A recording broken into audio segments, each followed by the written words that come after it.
Coffee with moi, Nick. No, 3, 2, 1.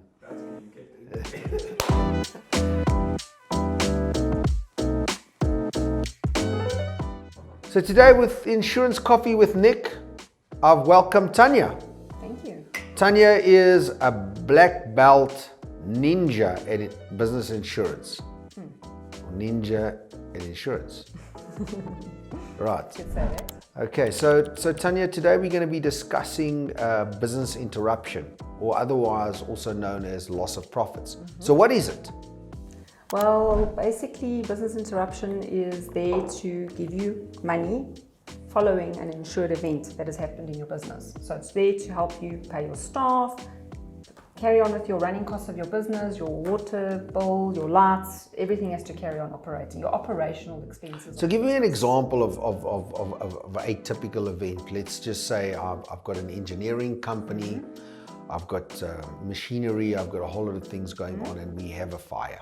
Yeah. So How does this business interruption kick in? okay, well, obviously, if you've had your fire and now your machinery and equipment is damaged, and you need to either import it again, the same equipment, or you have to get it from a local supplier.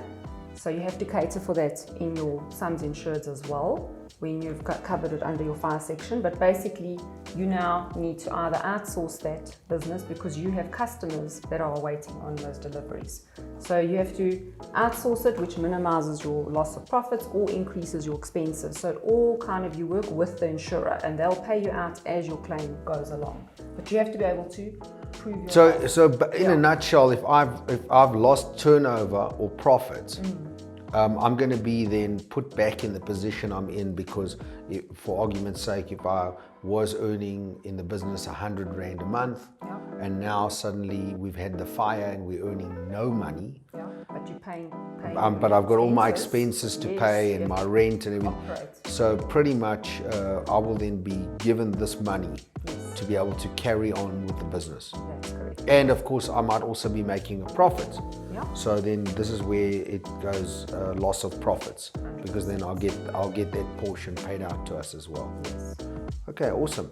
So now, one of the things we were discussing off air was the complications around working out what you need for business interruption, and how much is enough, and how does one determine what the business interruption number must be. Yeah, so like most sections on the business policy, you have average that applies. So if you're 50% underinsured, you get paid out less 50%. So it's very important that your sum insured is accurate.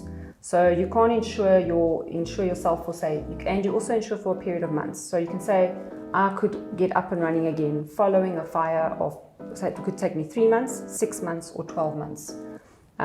It actually takes 12 months. A lot of people insure for 6 or 3 because you don't know where you're going to get that equipment. Okay, just to clear this up for the viewers out there, if you have an event like a fire, we say how long does it take you to get back and up and running, and normally when it comes to rebuilding a building or anything, it's going to take on average at least 12 months.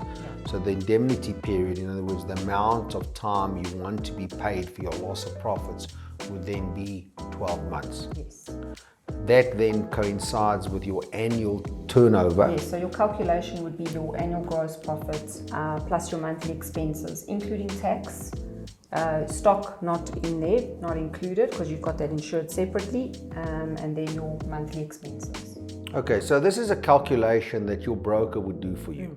Here at Mont Blanc, we go through the calculation of the amount that a client must be insured for meticulously, to make sure that your claim's ready. So at the time of your claim, you then can be paid out the correct amount. All your staff can continue to be employed, and you can meet all your financial obligations.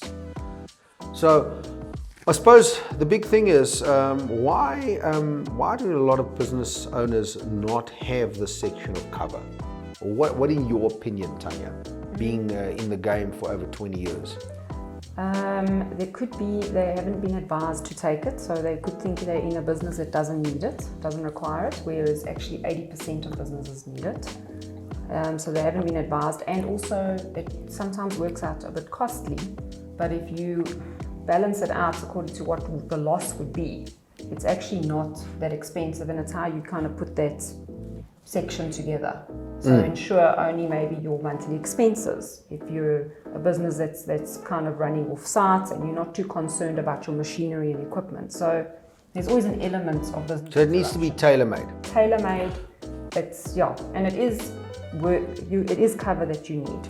Okay, so a complicated topic here, Tanya, but nevertheless something that has to be addressed. Yeah.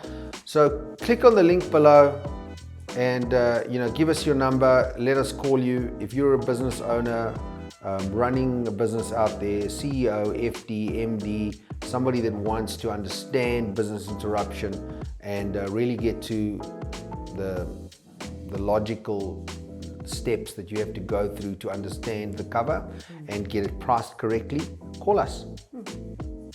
Thank you. Thank you. Thank you, Tanya.